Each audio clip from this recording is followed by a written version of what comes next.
Seandainya kita tidak memiliki ilmu pengetahuan, kita tidak menemukan speaker, kita tidak menemukan kamera, kita tidak menemukan platform digital, kita tidak menemukan apa yang ditemukan oleh teknologi hari ini, boleh jadi hidup kita akan terasa sempit. Man arada dunya, siapa orang yang ingin menguasai dunia ini, fa'alaihi bil ilmi, maka dia diminta untuk menguasai ilmu pengetahuan.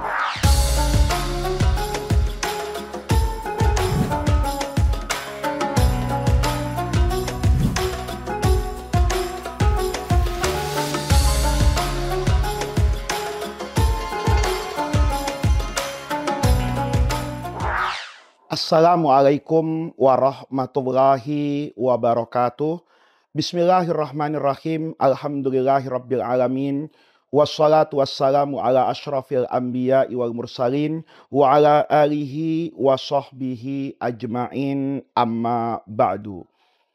Pemirsa mata hati yang dimuliakan oleh Allah Subhanahu wa taala, seringkali kita mendengar satu pernyataan bahwa kemajuan peradaban satu bangsa itu selalu berjalan seiring dengan penguasaan ilmu yang dimiliki oleh anak bangsa tersebut.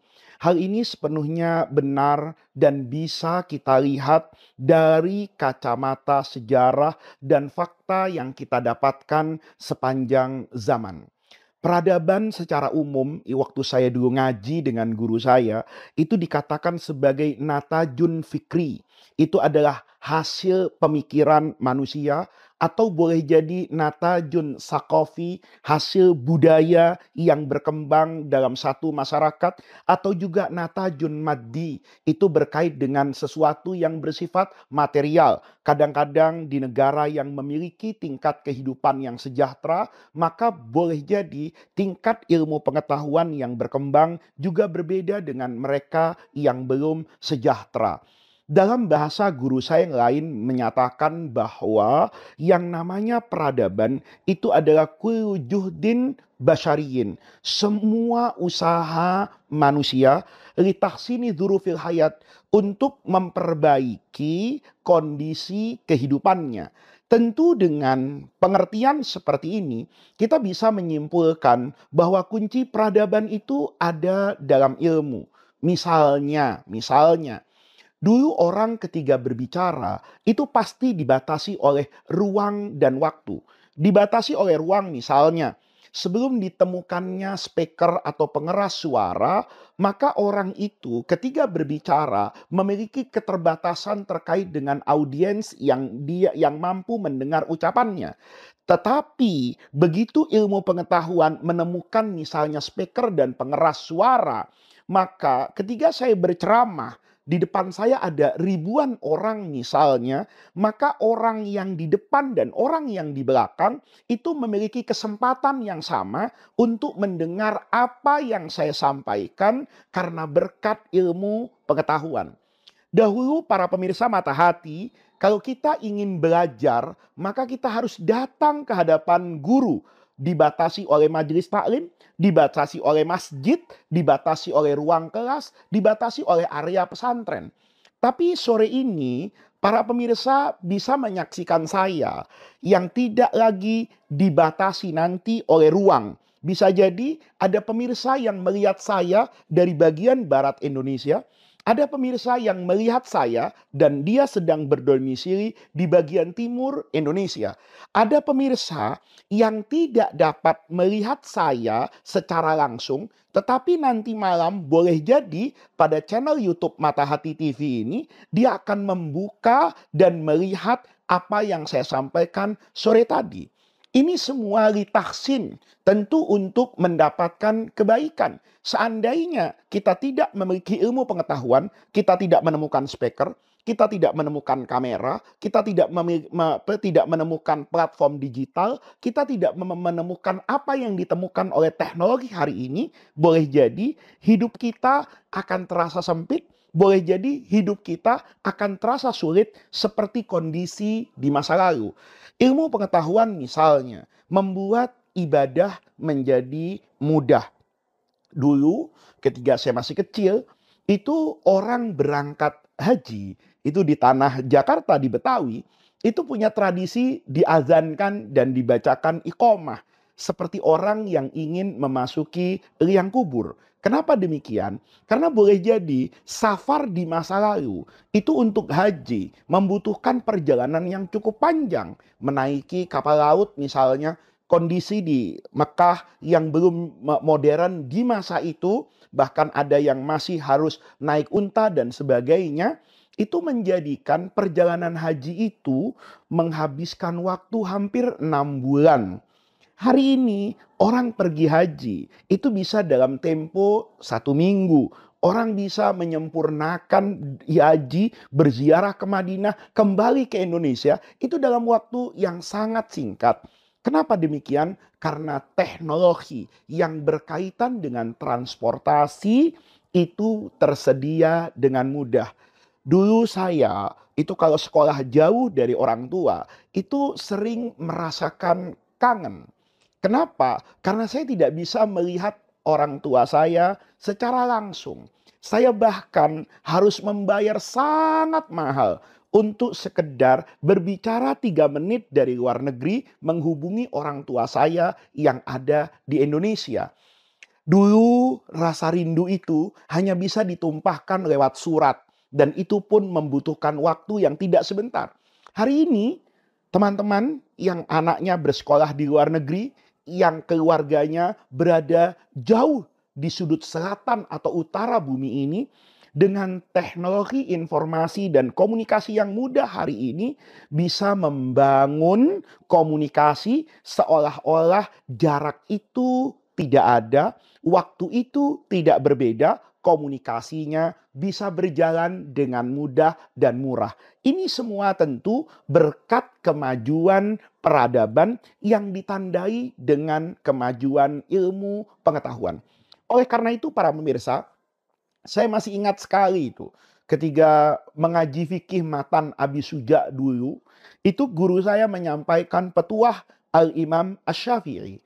Kata Al-Imam Asy-Syafi'i seperti diriwayatkan guru saya, beliau menyatakan man aradad dunya, siapa orang yang ingin menguasai dunia ini, fa'alaihi bil ilmi, maka dia diminta untuk menguasai ilmu pengetahuan.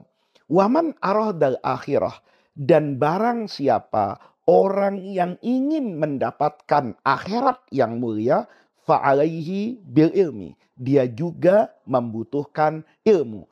Waman aradahuma, dan orang yang menghendaki kebaikan dunia akhirat, fa'alaihi bil ilmi, dia juga diminta untuk memiliki ilmu.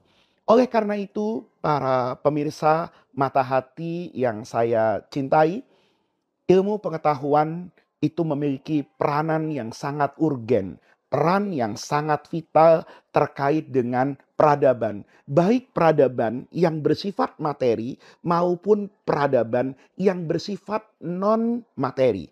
Itu semuanya membutuhkan ilmu. Satu misal ya, kalau materi tentu para pemirsa sudah bisa melihat ya, di belahan dunia sana itu dikatakan negerinya maju karena mereka punya ilmu pengetahuan.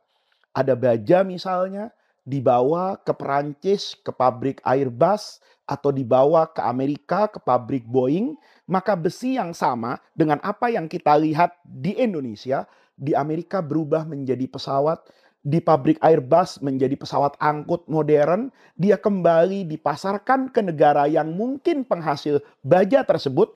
Ketika ada intervensi dan olah ilmu pengetahuan di sana yang merubah peradaban, maka negara itu akan disebut dengan negara maju.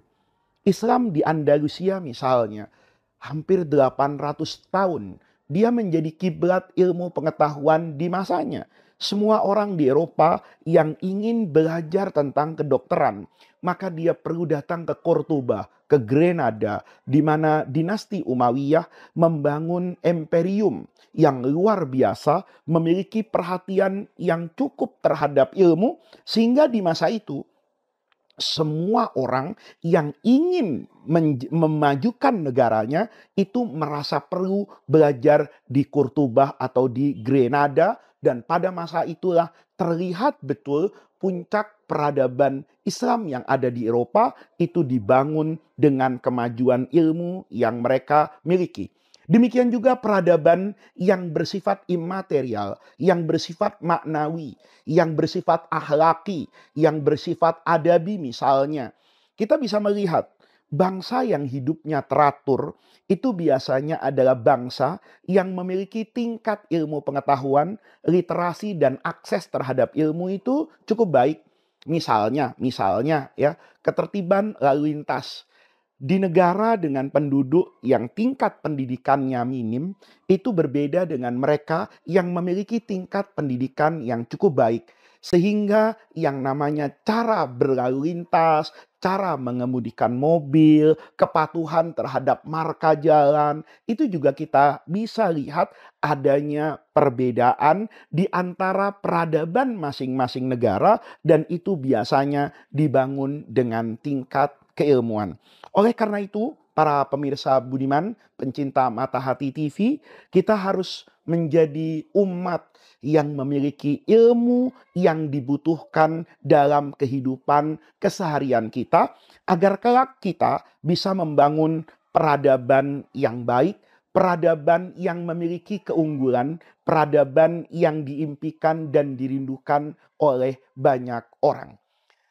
Yang kedua yang ingin saya sampaikan di sini adalah peradaban tadi ketika berbicara tentang dimensi akhlakinya yang imaterial itu memang selalu terkait dengan karakter bangsa yang memiliki peradaban dan ilmu tersebut. Satu contoh misalnya, ketika orang belajar ilmu-ilmu keislaman, membaca tentang pentingnya kejujuran, membaca tentang pentingnya keadilan, membaca tentang pentingnya menjaga rasa. Kalau kemudian ilmu ini menjadi satu kesatuan dengan jiwanya, dia praktekkan, maka di sana kita akan melihat kehidupan yang sangat-sangat indah. Kita sebagai muslim dalam beberapa hal itu perlu berkaca kepada negara yang boleh jadi penduduknya bukan mayoritas orang Islam. Tetapi saat mereka belajar, mereka memiliki komitmen bahwa ilmu yang mereka dapatkan itu akan berbanding lurus dengan misalnya karakter yang dimiliki oleh bangsa itu.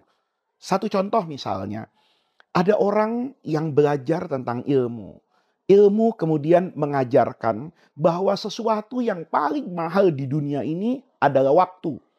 Orang Islam juga belajar hal yang sama. Imam Ghazali misalnya pernah melontarkan satu pertanyaan kepada murid-muridnya. Beliau katakan, murid-muridku, apa yang paling jauh dari kehidupanmu?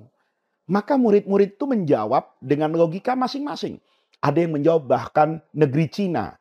Karena letak negeri Cina dari tempat Imam Ghazali mengajar dulu di Irak itu terkesan jauh sekali. Maka mereka mengatakan yang jauh itu guru adalah negeri Cina. Ada orang yang satu mengatakan tidak, yang jauh itu dia contohkan dengan negeri Andalusia misalnya. Imam Ghazali kemudian mengatakan tidak. Yang paling jauh itu adalah masa yang telah berlalu. Oleh karena itu, Allah Subhanahu wa Ta'ala, kata beliau, sering bersumpah menggunakan satuan waktu, baik itu pagi seperti wal fajri, baik itu ketika pagi sudah beranjak dengan matahari yang tinggi yang dinamakan wadduha. Ada lagi nanti Allah bersumpah dengan waktu di sore hari wal asri, ada dengan waktu malam dan sebagainya, bahkan menggunakan matahari dan bulan yang menjadi simbol matahari itu siang hari, sementara bulan itu di malam hari. Kata beliau, itu untuk menunjukkan bahwa yang paling berharga dalam hidup manusia itu adalah waktu. Waktu yang berlalu, maka hidup dia pun sejatinya sudah berlalu. Seharusnya ilmu yang kita pelajari tentang waktu, itu mengajarkan kita untuk menghargai waktu. Tetapi di tengah-tengah masyarakat kita, kita justru mendapatkan hal yang sebaliknya.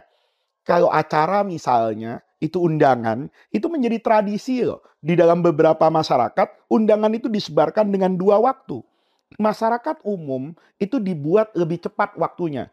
Acara yang sejatinya mau kita mulai jam 9, itu ditulis di undangan jam 7. Sementara orang yang biasa tepat waktu, biasanya pejabat pemerintah, itu diberi waktu yang benar. Memang acara dimulai jam 9. Saya pernah bertanya, kenapa ada 2 surat undangan? Yang satu jam 9, yang satu jam 7. Ini Pak, karena kalau tidak dibuat jam 7, dibuat langsung jam 9. Nanti mereka datangnya jam 11. Kalau dibuat jam 10, mereka datangnya jam 12. Maka kami beri jam 7 agar mereka bisa datang jam 9. Ini tentu bukan perilaku yang baik. Perilaku yang baik bahwa ilmu pengetahuan itu akan membentuk karakter. Misalnya, ketika Rasulullah Shallallahu Alaihi Wasallam menanamkan ilmu tauhid, menanamkan inna rabbaka labil mirsad. Allah Rasulullah menanamkan bahwa Allah itu qayyumus samawat, Allah itu la ta'khuduhu sinatun wala naum. Allah itu maha melihat, Allah itu maha tahu. Maka ilmu pengetahuan para sahabat terkait dengan ilmu tauhid itu menjadikan mereka selalu mawas diri. Bahkan kepatuhan mereka kepada ajaran Islam itu dibangun oleh karakter mereka yang terkait dengan ilmu. Ada orang bertanya kepada saya, pidana Islam terkait dengan perzinaan itu hukumnya cukup berat. Ya, dalam syariat Islam itu kalau ada orang yang sudah menikah kemudian berzina, maka hukuman pidananya adalah dirajam sampai mati. Sementara kalau dia belum menikah, maka dia berzina, dia kena hukuman cambuk 100. Tetapi syariat Islam itu mensyaratkan pembuktiannya harus ada 4 orang saksi yang melihat peristiwa zina itu sendiri. Sehingga timbul pertanyaan kepada saya, Pak Faiz, apakah di masa Rasulullah ada penegakan hukum terkait dengan pidana zina yang dibangun berdasarkan asas pembuktian? Sependek pengetahuan saya, semua praktek pidana terkait dengan zina yang terjadi di masa Rasulullah itu berbasis pengakuan dari pelaku yang menyadari kalaupun dia hari ini bisa menutupi kesalahannya, tetapi itu tidak akan membantu apapun kelak di hadapan Allah Subhanahu wa Ta'ala. Jadi para pemirsa, ketika misalnya ada perempuan yang dikenal di dalam Sahih Bukhari itu dengan panggilan Al-Ghamidiyah, itu datang ke hadapan Rasulullah, langsung menyebut dirinya sebagai pelaku zina. Ya Rasulullah, asabtu haddan min hududillah. Saya ini sudah harus kena hukuman had. Kata Nabi, apa yang menyebabkan kau berkata seperti itu wahai perempuan? Kata dia, zina itu. Saya ini berzina. Rasulullah Shallallahu Alaihi Wasallam itu ingin menguji keimanan dan karakter sahabat perempuan ini. Kata Rasulullah, hala qabalti, mungkin kamu hanya berciuman, hanya berpegang-pegang tangan, itu tidak akan mendatangkan hukum pidana zina. Rasulullah seakan-akan memberi jalan keluar kepada orang tadi dengan ujian keimanannya. Perempuan tadi dengan tegas, tidak ya Rasulullah, saya ini berzina dan bukti dari perzinaan saya sekarang dalam keadaan apa ini? Hamil. Bisa dibayangkan, ada orang yang berbuat dosa, dia tidak kemudian lari dari hukum, bahkan saat penegak hukum, Rasulullah dalam hal ini memancing dia untuk memiliki alasan tidak kena dengan hukum pidana, hanya sekedar berpelukan misalnya, walaupun itu dosa, tetapi kan tidak mendatangkan hukum pidana zina tadi. Perempuan tadi tidak mau. Dan dia tetap meneguhkan pernyataannya bahwa dia berzina. Dan buktinya dia serahkan. Ini dalam keadaan hamil. Ini menunjukkan para pemirsa yang budiman, betapa ilmu itu akan membangun peradaban yang berkarakter dengan ilmunya tersebut. Sahabat Nabi yang lain juga demikian. Ada kisah ya, ketika perang Tabuk itu adalah perang yang sangat berat ya, karena jaraknya 800 kilometer. Ada seorang sahabat Nabi itu yang bermalas-malasan. Jadi ketika diajak ekspansi untuk berperang bersama Rasulullah, sahabat ini maju mundur. Kadang-kadang hari Senin dia ingin ikut Nabi, Selasa dia mundur. Terjadi apa yang terjadi?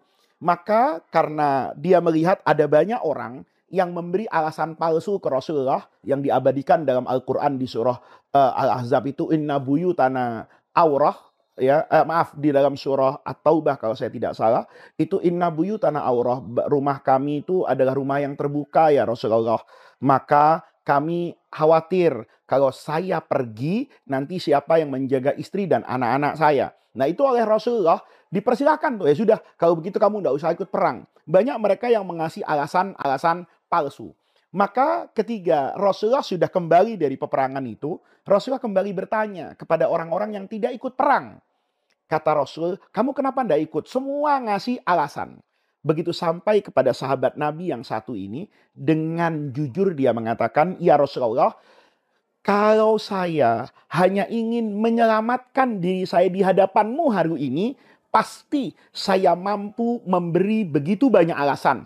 Waqat uti itu jadalan. Dan saya diberi kemampuan oleh Allah itu untuk bersilat lidah. Jadi dia kalau seandainya menjadi pengacara, ini menjadi pengacara yang handal. Karena dia mampu untuk memberikan alasan apapun. Tapi itu tidak saya lakukan ya Rasulullah. Kenapa? Karena saya belajar dari ayat Al-Quran yang engkau sampaikan. Saya mendengar langsung sabdamu bahwa orang itu mungkin menipu orang lain. Bahkan mungkin menipu dirinya sendiri. Tapi dia tidak mungkin menipu Allah subhanahu wa ta'ala. Maka saya hari ini tidak ingin menipu Allah. Saya tidak ingin menipu siapapun. Karena itu tidak akan mendatangkan manfaat buat saya. Saya memang malas ya Rasulullah. Pemirsa, saya tidak sedang membahas kasus ini satu persatu. Tetapi saya ingin menggambarkan betapa ilmu itu akan membangun karakter. Betapa ilmu itu akan melahirkan peradaban. Peradaban yang dibangun dengan ilmu, peradaban yang akan melahirkan karakter yang dibangun dengan ilmu, itu adalah puncak prestasi kemanusiaan. Karena itu yang membedakan antara manusia dengan binatang misalnya. Binatang tidak Allah berikan ilmu, binatang tidak bisa membangun peradaban, binatang tidak kemudian memiliki karakter yang bisa dipertanggungjawabkan, itu hanya sebatas insting, dia tidak berlaku secara umum, dia juga tidak bisa dipelajari, tetapi manusia ketika dia belajar ilmu, kemudian memberi kontribusi yang positif terhadap peradaban, melahirkan karakter yang berbasis ilmu pada peradaban yang maju berkat ilmu pengetahuan, itu adalah puncak prestasi kemanusiaan. Oleh karena itu, para pemirsa yang budiman, para pemirsa yang dihormati oleh Allah Subhanahu wa taala, ini saatnya kita memikirkan pembangunan manusia seutuhnya. Kita hidup di negara Indonesia, negeri yang indah, memiliki lagu kebangsaan yang bergema di dalam jiwa, yang Indonesia Raya itu berbunyi bangunlah jiwanya, bangunlah badannya. Jiwa itu adalah karakter, badan itu adalah ilmu. Bangunlah jiwa kita dengan menggunakan ilmu, tetapi nanti jangan pernah pisahkan jiwa dan badan. Negeri ini membutuhkan infrastruktur yang baik, tetapi negeri ini juga membutuhkan manusia-manusia yang membangun infrastruktur itu dengan visi peradaban yang maju, dengan visi peradaban yang bersahabat dengan kemanusiaan, yang bersahabat dengan maqasid asy-syariah, tujuan adanya syariat dalam agama ini, menjaga kelestarian lingkungan, itu adalah maqasidus syariah, menjaga hak hidup semua orang, menjaga harta misalnya, menjaga jiwa, kesehatan dan sebagainya. Ini menjadi satu kesatuan yang harus kita perjuangkan perwujudannya melalui jembatan ilmu. Pemirsa yang memiliki anak, perhatikan ilmu pengetahuan yang dipelajarinya, perhatikan semangat mereka untuk belajar. Kalau anak-anak kita punya semangat untuk terus belajar, kalau generasi hari ini punya semangat untuk menumbuh kembangkan ilmu, maka kita tidak pernah khawatir dengan masa depan Indonesia. Tetapi saat generasi kita tidak memiliki kepedulian yang serius terhadap ilmu pengetahuan, generasi kita tidak lagi melihat kesatuan antara ilmu, karakter, dan peradaban, maka kita perlu risau dengan masa depan negeri ini. Mudah-mudahan di bulan Ramadan yang penuh dengan kebaikan ini, kita menanamkan dalam diri kita masing-masing untuk menjadi mujahid fil ilmi, orang yang menumbuh kembangkan ilmu pengetahuan dengan semua kemampuan dan potensi yang dimiliki untuk kebaikan Indonesia, untuk kebaikan bangsa ini, untuk kesejahteraan negeri ini. Mudah-mudahan Allah Subhanahu wa taala senantiasa membersamai kita semua, senantiasa merahmati kita semua, membimbing kita bertemu dengan ridhonya fil firdausil a'la. Rabbana atina min ladunka rahmah wa hayyi lana min amrina rasyada. Allahumma la tahrimna khaira ma indaka li syarri ma indana. Kurang lebihnya saya mohon maaf. Wallahul muwaffiq ila aqwamit thariq. Wassalamualaikum warahmatullahi wabarakatuh. Banyak kisah bermula di sini, dari mengisi energi hingga mengistirahatkan diri, dari kekilafan hingga ke arah perbaikan. Terima kasih telah mengawal, terima kasih telah mengingatkan.